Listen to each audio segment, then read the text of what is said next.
How to cash out crypto on Binance P2P Express mode to local bank. Hey everyone, welcome back to our channel. In this video we're going to learn how you can cash out crypto on Binance P2P Express mode to local bank, so make sure to watch the video till the end.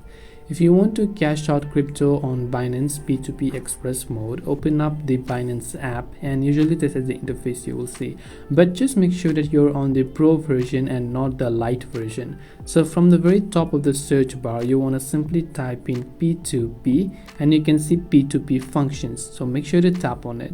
Now once you're here on this page, if you want to use Express mode, from the top, first of all you can change from P2P to Express mode right here.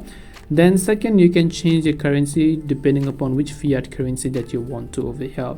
Now whether you want to buy or sell, if you're trying to sell, then you can go to sell and you can enter the available quantity, then tap on sell with $0 fee or anything like that.